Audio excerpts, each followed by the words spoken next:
Hello everybody and welcome back to Robert's Reviews. For those of you who are concerned with how I might look right now, I am currently talking to future me. This review will come out on the 12th of February, but I'm actually recording this on the 13th of January, which I just finished the show that I'm going to review. Interestingly enough, I finished this way earlier than I meant to, and I still want it to come out on the same time that I scheduled it because I want the reviews that were requested first to come out first. So this will be appearing on the 12th of February. However, I am recording it far earlier, a month in advance. Future me, hope you're doing okay. But today, we are going to be talking about a limited series. This is technically the first limited series that I am reviewing, but really it's just a one-season show. And today, I'm really excited to talk about The Queen's Gambit.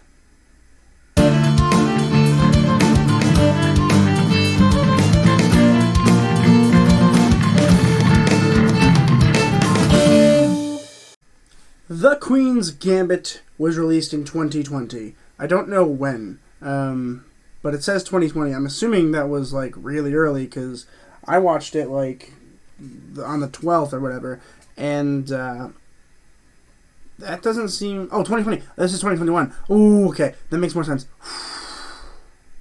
It was released in 2020. It is 2021 now. I still think I'm in 2020 because everything is scary right now. But it was actually written by Scott Frank, Alan Scott, and Walter Travis, and it was directed by Scott Frank. Normally I don't do writers and directors for shows, but because there was only one for all of them, it wasn't very hard. For those of you who don't know what this show is about, it is about a young girl who is sent to an orphanage when her mother dies in a car crash. And she gets addicted to tranquilizers because back then they were legal to give out to children. So she gets addicted to tranquilizers, and then she meets a guy in the basement who teaches her chess. And she gets really good at chess, particularly because she can use the tranquilizers to envision a chessboard on her ceiling and learn how to play chess that way, which is insane. But then she gets really good at it, she gets adopted, and then she starts going to tournaments and winning lots of money. And it is her journey to win the U.S. Open and then also win the World Championship. However, while it is also about chess, it is also about her person and how it is adapted between relationships that she's been in and her relationship to drugs and alcohol and her people in her life, if they're negative or if they're positive. It's something that I think people just need to watch to understand fully. That's really the best way I can describe it without giving away too many spoilers. It's good. I meant to watch this over the course of like a week because it's 7 episodes, which is on purpose because there are 7 spaces the pawn has to get to become a queen, which is interesting. But I watched it in like 3 days instead, while also watching 2-hour movies every day. So my brain is getting bigger. But I watched this a lot earlier than I intended to, which is good, I think. But overall, I genuinely had a good time watching this. From the very first scene, it draws you in so intensely, it's unbelievable. I literally am just like sitting there, and I'm like, okay, well, my brother told me to watch this. Technically, this is a request by my brother, but it also is technically not a request. He never formally requested it, but he told me I needed to watch it, so I figured I would. And I'm glad I did. From the very first moment, you know the cinematography is fantastic. I don't know who the cinematographer is. For those of you who don't know, the cinematographer is the person that's really plans out how things are going to look when you move the camera and something like that. The director just tells you where things go and how actors should act. Cinematography is really the visual part of directing. I don't know who the cinematographer is, but I love them, and I want them to do everything forever, because it was wow. I was so hooked. The second the show started, I had so much fun, an unbelievable amount of fun watching this show.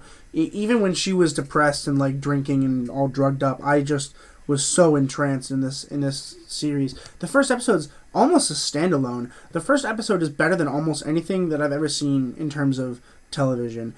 Almost better than Breaking Bad. I haven't decided if it's better than Breaking Bad. For those of you who don't know, Breaking Bad is my favorite TV show.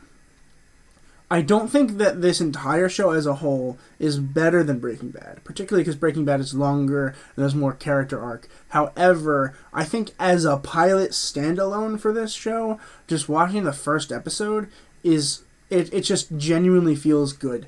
I want to watch Breaking Bad again, but I really don't have time unless it's requested. So if anyone's interested in my thoughts on that, you're welcome to reply. Although it'll probably take me a while to watch Breaking Bad, and I probably won't start it until about March or April when I finish the MCU. But yeah, for those of you who like Breaking Bad, this might be a show for you. If you like that kind of cinematography and that interesting kind of character arcs that are there, really. And for those of you who are concerned about chess, I'm not like a chess enthusiast, but I know how to play. I don't know like the special moves like the Sicilian defense or the Queen's Gambit, but I know how to play. I know how the pieces move. I know how to castle and stuff like that. But I didn't know all of these cool things about chess, and neither did most of the actors. They had actual grandmaster chess people come in and teach them how to play, and every game you see in the show is a real game that they learned how to play. It's unbelievable.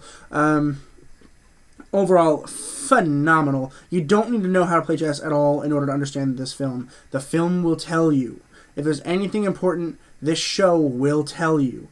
If it wants you to know what something is, it will tell you. It's phenomenal. Most shows, similar to like The Queen's Gambit, normally would require you to understand something before watching the show. Like, I'm not going to watch a football show that's about football if I can't play football. So yeah, you don't need to know anything about chess in order to watch the show. Let's go ahead and talk about some of the actors real quick, and then we'll wrap it up for today. First of all, I think it's Anya. I don't think it's actually Anya. I think it's Anya Taylor-Joy as Beth Harmon. So she's the main character. She's the girl that goes up to be fantastic at chess. Wonderful job. First of all, like, just her facial like features are entrancing. Like, her eyes are like, I can't stop looking at them. It's fantastic. First of all, a wonderful choice for this part. I can't see anybody else playing this. It's wonderful. She does such a good job at portraying both femininity, but also power. You know, like, especially in the time period this is set in, women didn't play chess. Women didn't have much power in general anywhere. So for her to play chess, it needs to show that she's both feminine because, you know, she's got to be a girl. And also, you know, she isn't afraid of men and is able to play chess better than any men.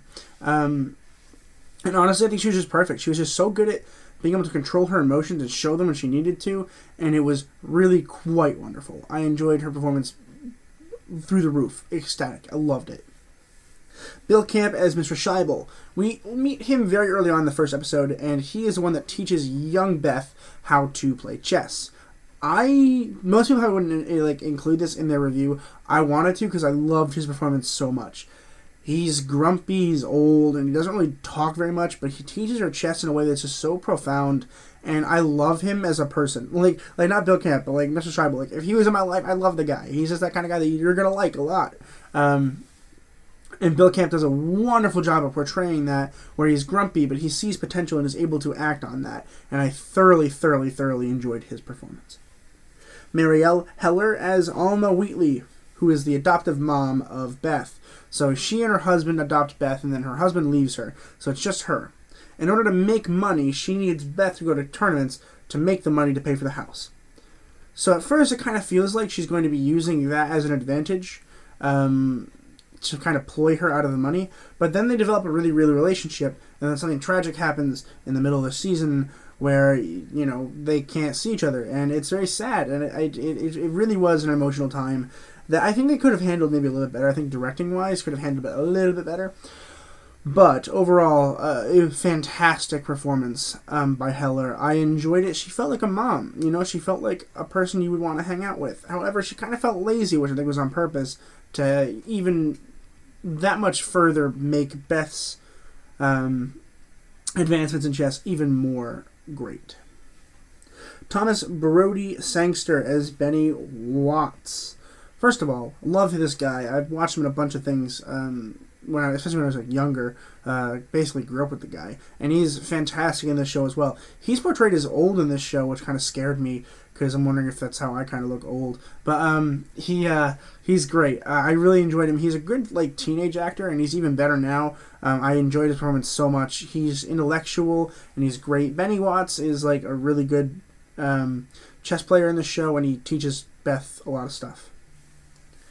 Harry Melling as Harry Beltic. He's only been in one review of mine so far. He will be in another one when I talk about Harry Potter, of course. He played Dudley Dursley in Harry Potter. But he was also in my review for The Devil All the Time, which, if you guys are interested, you guys should go check out that review. It's in my movie reviews playlist. It is fantastic. I loved that movie so much, and he definitely helped with that. And he definitely helped with this show as well. He plays kind of sort of Beth's first love interest, but Beth is not interested in him. So he teaches her a lot of chess stuff and then kind of leaves because she has a hard time expressing herself like sexually, which is kind of part of the show. And I feel like having Harry in the show was really, really smart. Not Harry Melling, but Harry Beltic as a character, because it shows that she can kind of be insensitive. I don't think it's on purpose though, which is interesting. But I really enjoyed their relationship, and I enjoyed how smart he was at chess, while also understanding that she's better at chess.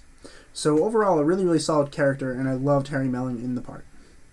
Jacob Fortune Lloyd as Towns. Towns is the actual love interest of the show, I guess. He's not on screen very much, like in terms of screen time, but she falls in love with him very quickly and really, really enjoys his company. And he becomes a reporter, and he's a reporter for the final, and he's great in this part. I enjoyed it so much. I had no problems with any of the casting. I liked all of it.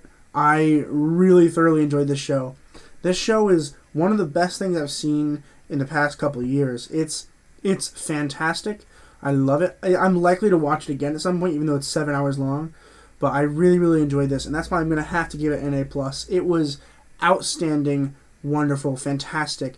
Every good word just put onto this show. I had so much fun watching it, and you should too. It is on Netflix, so it is available to stream for free if you have a Netflix account. Thank you all so much for watching this video. I hope you guys enjoyed it. I hope you guys watched The Queen's Gambit. I really enjoyed it. I hope you do too.